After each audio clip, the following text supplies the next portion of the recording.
The excavator's engine fell silent, leaving only the echo of Karen's shrill voice across the backyard fence. "That hole is a death trap. I'm calling 911. But as the emergency sirens wailed closer, nobody, not Karen, not the neighbors, not even David himself, could have predicted what the responders would actually find buried beneath his former swimming pool. Some secrets aren't meant to stay buried. David Matthews wiped the sweat from his forehead as he watched the excavator operator maneuver the massive machine into position. The morning sun cast long shadows across his backyard, where his 20-year-old pool had sat like a concrete albatross for the past 5 years, cracked, leaking, and costing him more in repairs than his monthly mortgage. "You sure about this?" "Mr. Matthews," called out Tony, the excavator operator, his weathered hands gripping the controls. "Pool removal's permanent. No going back once we start digging." "Positive," David replied, surprising himself with the firmness in his voice. At 42, he'd spent too many years avoiding difficult decisions, letting his ex-wife Sarah make the calls while he nodded along. But Sarah was gone now, taking half his savings and leaving him with a house that felt too big and a pool that reminded him daily of the family barbecues and birthday parties that would never happen again. The first bite of the excavator's bucket into the concrete sent a satisfying crack echoing through the neighborhood. David allowed himself a small smile, the first genuine one in months. "What do you think you're doing?" The voice cut through, the morning air like a buzzsaw. David didn't need to turn around to know who it was. Karen Pemberton, his next-door neighbor, stood at the chain-link fence that separated their properties, her hands planted firmly on her hips, her face already flushed with indignation. "Good morning, Karen," David said, not bothering to match her volume. "I'm having my pool removed." "Without permits?" Karen's voice climbed higher. "Without notifying the neighborhood association? You can't just tear up your property willy-nilly, David. There are procedures, protocols." Tony paused his work, looking between David and Karen with the expression of a man who'd seen this exact scenario play out countless times before. "You got all your paperwork in order, boss?" David pulled a folded stack of documents from his back pocket. "City permit, approved by the building department 3 weeks ago. HOA notification filed and accepted. Utility markings completed yesterday." He held up the papers like a shield. "Everything's legal, Karen." Karen's eyes narrowed. She was a woman who thrived on being right, on catching others in violations, on wielding whatever small authority she could muster. As the self-appointed president of their homeowners association, a position she'd held for 8 consecutive years through a combination of persistence and the fact that nobody else wanted the job, she'd made it her mission. "To know everyone's business. I wasn't notified," she said, her voice dropping to a dangerous whisper. "Because you don't need to be," David replied. "The HOA was notified as required. You'll get the meeting minutes next week like everyone else."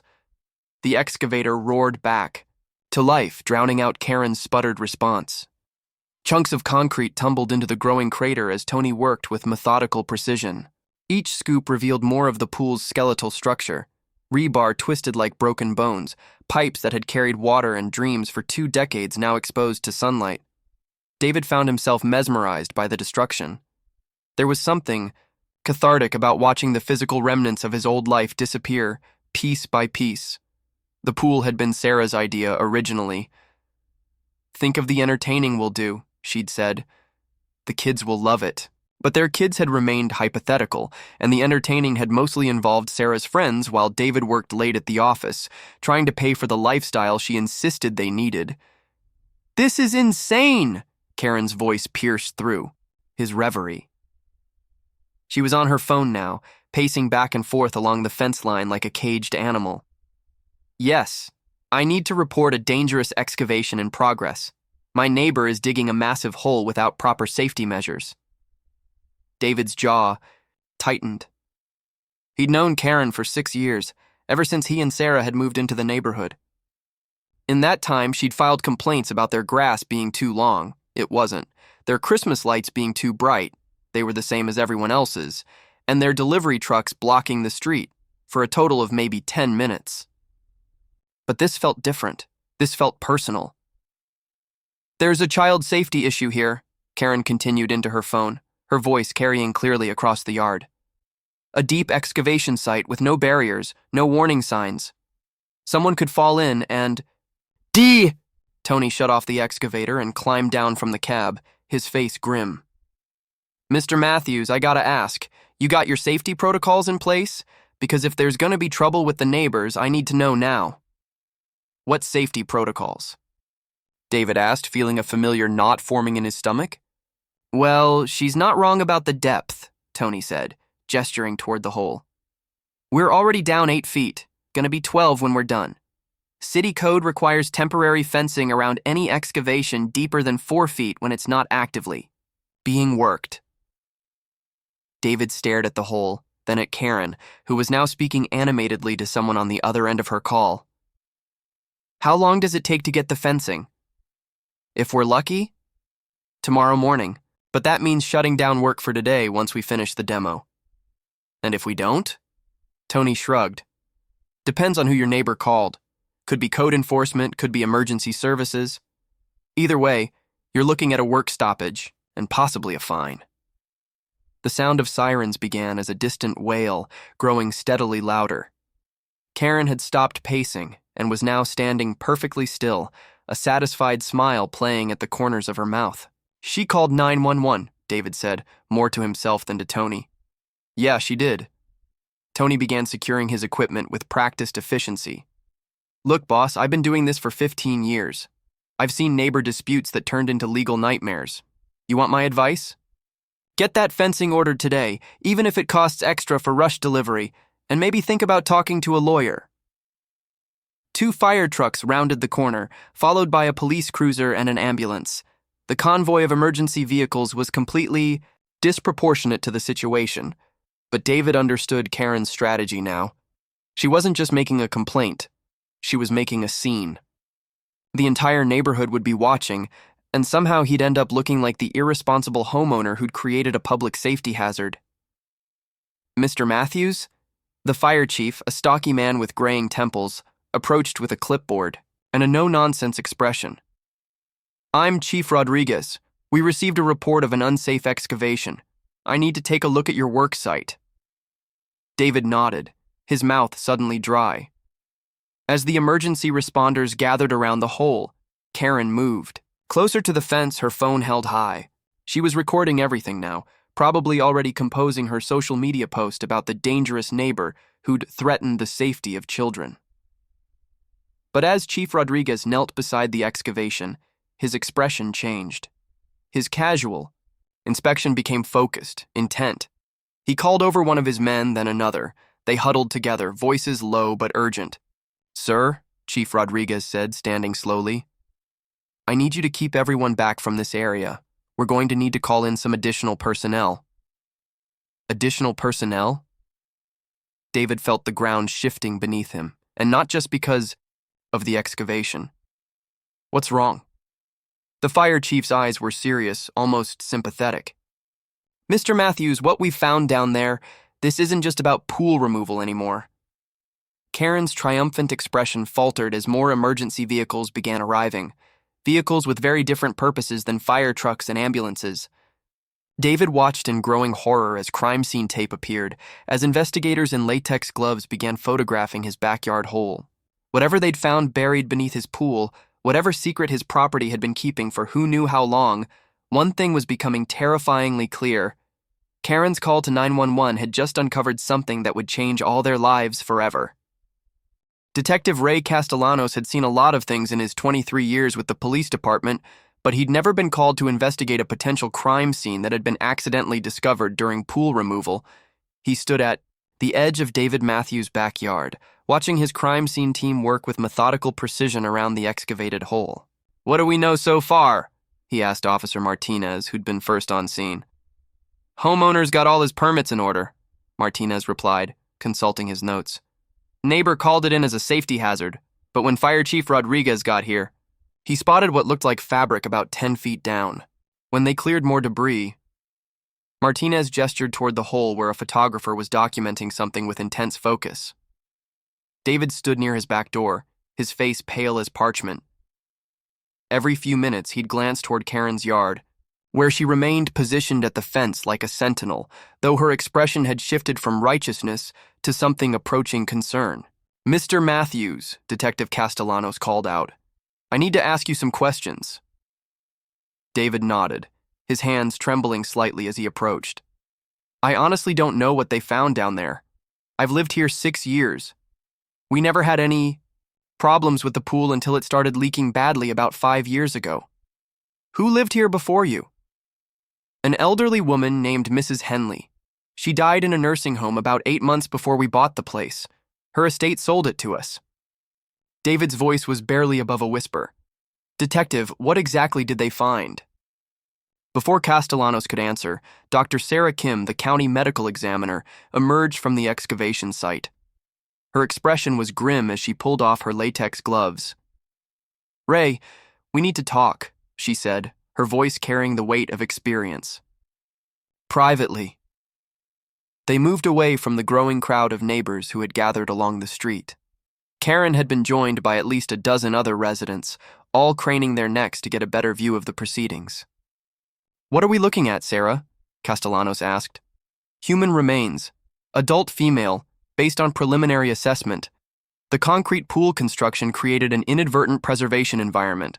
We're looking at potentially decades-old remains." Castellanos felt his jaw tighten. "Murder?" "Too early to tell, but the positioning suggests this wasn't a natural death.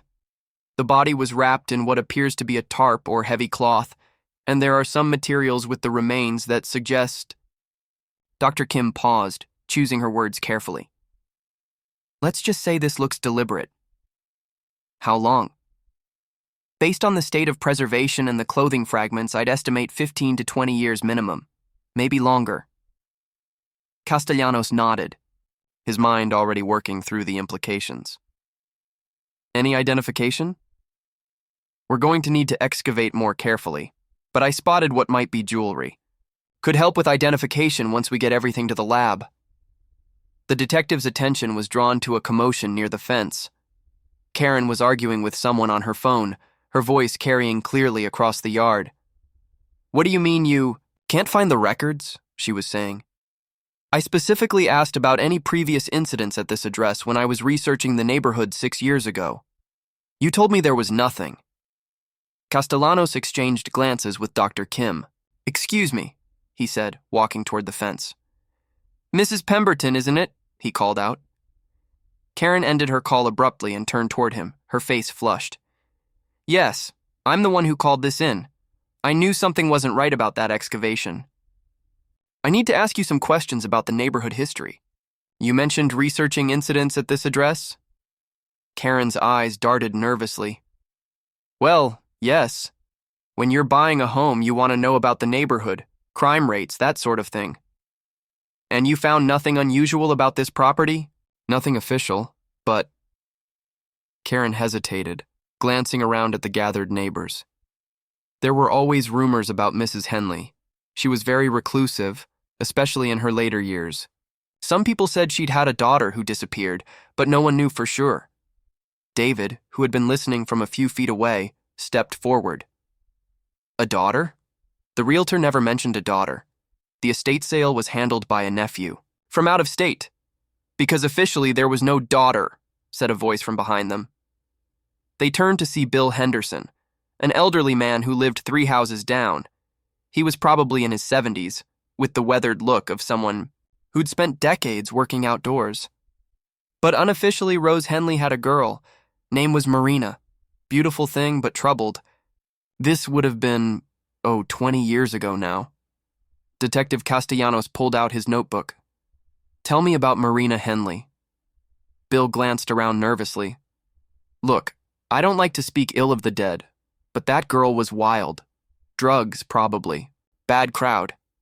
Rose tried to help her, but Marina would disappear for weeks at a time, then show up asking for money. The last time anyone saw her, she and Rose had a terrible fight in the front yard. Screaming, crying, the whole 9 yards. When was this? Summer of 2005, maybe 2006. Hard to remember exactly. But after that, Marina never came around again. Rose always said she'd moved to California, but..." Bill shrugged. Nobody ever heard from her again. No calls, no letters, nothing. Karen's face had gone white. You think Mrs. Henley killed her own daughter?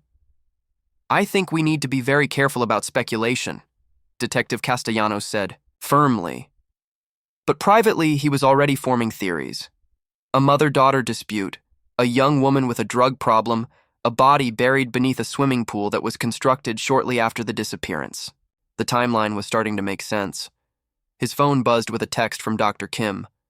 Found jewelry, looks like a class ring, could be our ID.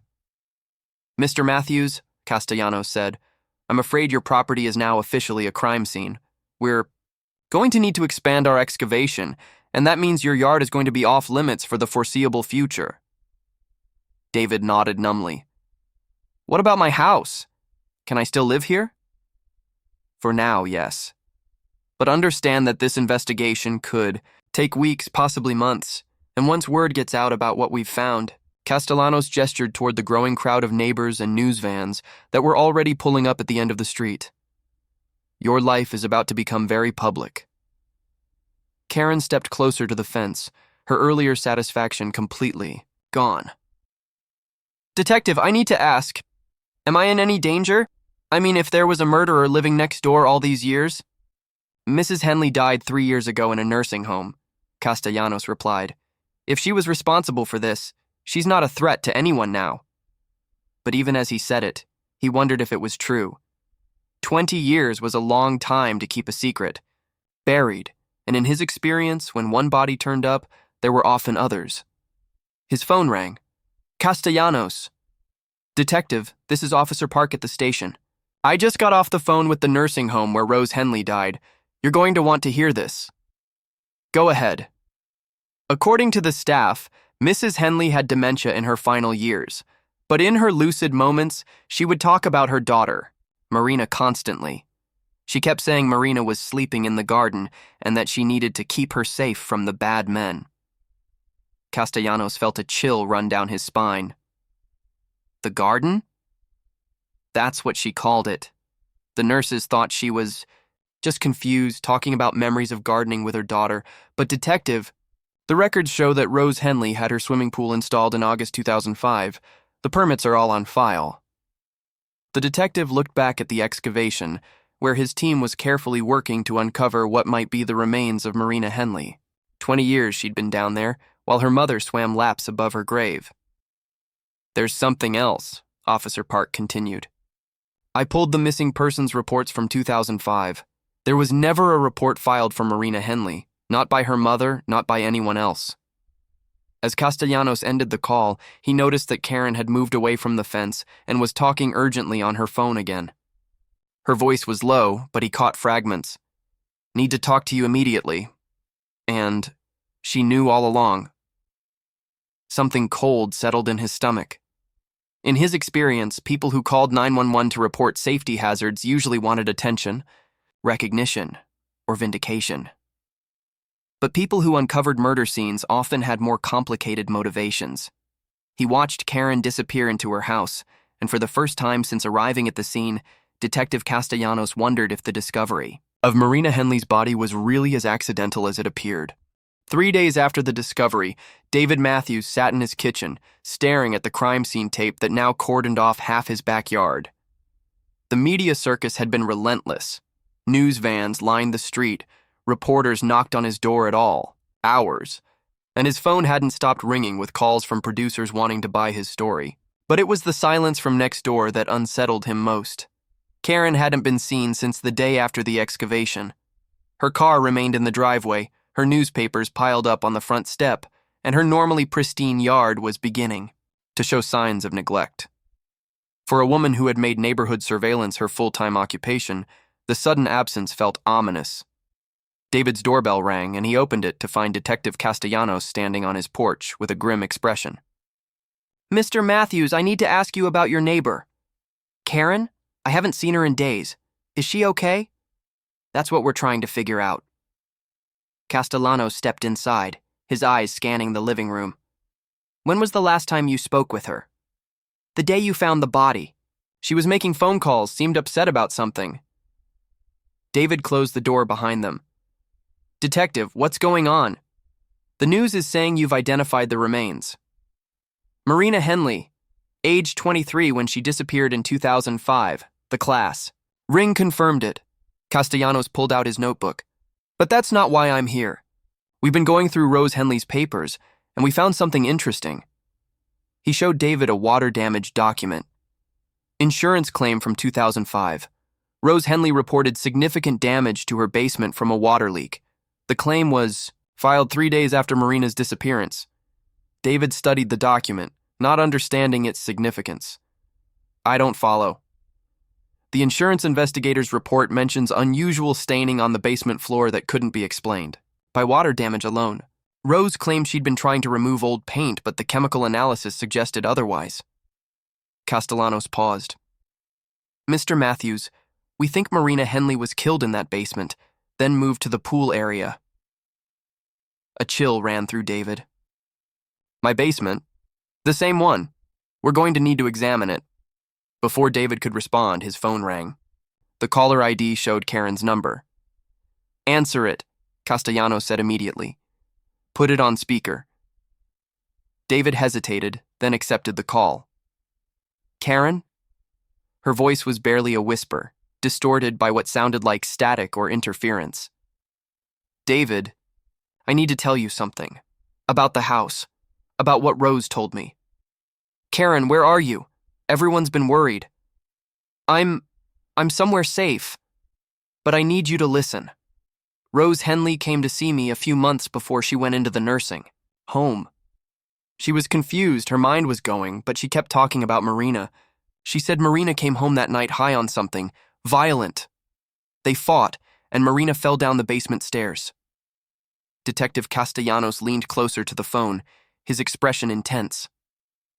Rose said it was an accident, Karen continued, her voice growing fainter. But Marina hit her head on the concrete floor. Rose panicked. She didn't call 911 because Marina had drugs in her system, and Rose thought they'd blame her for not getting help sooner. Karen, this is Detective Castellanos. Where are you right now? There was a long pause. Rose made me promise not to tell anyone. She said if the truth came out, it would destroy Marina's memory. People would think she was just another drug addict who got what she deserved. So you've known about this for 3 years? David felt sick. You knew there was a body buried in my yard and you never said anything? I thought Rose was just confused, hallucinating. But when you started digging up the pool, I got scared. What if she was telling the truth? What if I'd kept quiet about a murder? Detective Castellanos stepped closer to the phone. Karen, that's why you called 911, isn't it? Not because you were concerned about safety, but because you wanted the body found. I thought if it looked like an accident, like you just stumbled onto it during a routine safety check, then no one would know I'd been keeping Rose's secret. David stared at the phone in disbelief. You orchestrated this whole thing. The complaint, the emergency response, everything. I never meant for it to go this far. Karen's voice cracked. I just wanted the truth to come out without it being my fault. Karen, I need you to come in, Castellanos said firmly. We need to talk about this properly. I can't. There's more. Things I haven't told you about Rose, about what she did. After Marina died, the line went quiet except for the static. Then Karen's voice returned, barely audible. Rose didn't just bury Marina under the pool. She kept parts of her, jewelry, clothes, personal things. They're hidden in my house. David felt the room spinning. What? Rose gave them to me before she went into the nursing home. She said they were keepsakes, mementos of Marina's life. But I think she wanted to make sure someone else would be implicated if the body was ever found. Detective Castellanos was already pulling out his radio. All units, I need immediate backup at 1247 Maple Street. Potential evidence tampering, possible accessory after the fact. Karen, stay on the line, David said, but the call had already ended. Through the window, they could see police cars surrounding Karen's house. Detective Castellanos was coordinating with his team via radio when David grabbed his arm. Detective, there's something else. Karen mentioned Rose gave her things before going into the nursing home. but Rose moved to the nursing home in December 2019. Karen didn't move into the neighborhood until January 2020. Castellanos stopped, mid-conversation. "What are you saying?" "I'm saying Karen didn't just know about the body. She specifically moved next door to watch over it. She's been guarding Rose Henley's secret for 6 years, not 3. The implications hit them both simultaneously. Karen hadn't stumbled into this situation. She'd sought it out. But why would someone deliberately involve themselves in a decades-old murder cover-up? David's phone buzzed with a text message. "Karen again. Check Rose's diary. It's in my basement. The truth about Marina isn't what you think." Detective Castellanos looked at David grimly. "Mr. Matthews, I think we're about to discover that this case is much more complicated than accidental. Death or even murder. Someone has been very carefully orchestrating events for years, and I'm starting to think the person pulling the strings isn't finished yet." As they watched the police team breach Karen's front door, David couldn't shake the feeling that they were walking into a trap that had been 6 years in the making. And somewhere in the growing chaos of the investigation, the real truth about Marina Henley's death was still waiting to be uncovered. The question was whether they would find it, before Karen's carefully constructed web of deception collapsed around all of them. The basement of Karen's house smelled of mildew and something else, something chemical and sharp that made Detective Castellanos' eyes water. Crime scene techs had set up floodlights, illuminating a space that looked more like a shrine than a storage area. "Jesus Christ," muttered Officer Martinez, staring at the far wall. David, who had been granted permission to observe as the property owner most affected by the case, felt his knees go weak. The entire back wall was covered with photographs, newspaper clippings, and documents, all relating to Marina Henley's disappearance. But these weren't the materials of someone who had stumbled into knowledge of a crime. These were the obsessive collections of someone who had been tracking every detail for decades. "Detective," called out tech specialist Rodriguez from the corner of the basement. "You need to see this." She was kneeling beside an old steamer trunk, wearing latex gloves and using tweezers to carefully extract items. "We've got Marina Henley's driver's license, social security card, and what appears to be a diary. But Detective..." She looked up with confusion. "The dates in this diary go up to 2019. Castellanos felt ice form in his stomach. "That's impossible. Marina died in 2005. "That's what I thought too. But look at this entry." Rodriguez held up the diary, open to a page near the end. "December 15th, 2019. Kay is moving in next door tomorrow. After all these years of waiting, I can finally stop hiding. She promised me she'd watch over things if anything happened to me. Mom never understood, but Kay gets it. She knows what really happened that night." David stared at the diary entry. Karen knew Marina was alive? "Not just knew," said a voice from the basement stairs. They turned to see Karen descending slowly, flanked by 2 officers. She looked haggard, as if she hadn't slept in days, but there was also a strange relief in her expression. "I've been Marina's guardian for 20 years. Detective Castellanos stepped forward. "Karen Pemberton, you're under arrest for..." "My name isn't Karen Pemberton," she interrupted. "It's Karen Henley. Marina was my sister." The basement fell silent except for the hum of the floodlights. David felt reality shifting around him like sand. "Sisters?" Castellanos managed. Karen nodded, moving closer to the trunk. "Half-sisters. Same father, different mothers. Marina was the legitimate daughter, the one who got to grow up in the big house with Rose. I was the secret, the mistake from Dad's affair. Rose took me in when I was 16 after my mother died, but she never let me forget that I was Charity." She knelt beside the trunk, her hands trembling as she touched the items inside. "The night Marina disappeared, she came home high and violent, like I told you. But she didn't fall down the stairs accidentally. We fought. About money, about drugs, about the fact that Rose was finally going to kick her out for good. Marina grabbed a kitchen knife, said she was going to kill Rose, and burn the house down." "So you killed her," Castellanos said quietly. "I defended Rose, Marina lunged at her with the knife and I grabbed a fireplace poker. I hit Marina once in the head. She went down hard. Karen's voice became mechanical, as if she were reciting a story she'd rehearsed countless times. Rose started screaming, saying we had to call the police, but I knew they'd never believe it was self-defense. Marina was Rose's real daughter, the one with no criminal record. I was just the foster kid with a juvenile file. David found his voice. So you helped Rose cover it up. I convinced Rose it was the only way. We cleaned up the basement, wrapped Marina's body, and I helped Rose bury her under the pool foundation. Rose was going to have the pool installed anyway. It was the perfect solution. But the diary, Rodriguez interjected. The entries from 2019? Karen smiled sadly. Rose's dementia was getting worse. She kept forgetting Marina was dead. She'd write in that diary, pretending Marina was still alive, still coming to visit. She'd write entire conversations with her. It was her way of coping with the guilt. And you let her, Castellanos said. I encouraged it. As long as Rose believed Marina was alive and well somewhere, she didn't have panic attacks about the body. She didn't try to confess to anyone. Karen stood up, her hands still shaking. When Rose went into the nursing home, she gave me the diary and Marina's personal effects. She made me promise to take care of Marina if anything happened to her. David stepped forward. So you moved next door to watch over the grave.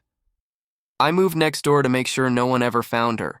I researched the property, found out you and your wife were having financial problems, figured you'd probably sell within a few years. I was prepared to buy the house myself if necessary. Karen's laugh was bitter. I never expected you'd decide to remove the pool. That's why you called 911, Castellanos realized. You weren't trying to stop the excavation. You were trying to control how the body was discovered. I thought if I reported it as a safety hazard and the body was found during an official inspection, it would look like a random discovery. No one would connect it to me. Karen's shoulders sagged. But then you started asking questions about the neighborhood history, and I realized I'd made a mistake. Tech specialist Rodriguez cleared her throat. There's something else in the trunk. Financial records, bank statements, money transfers. Karen's face went pale. Don't. But Rodriguez was already reading from a bank document. Monthly transfers. From an account belonging to Rose Henley to an account belonging to Karen Pemberton. The transfers started in 2005 and continued until Rose's death in 2022.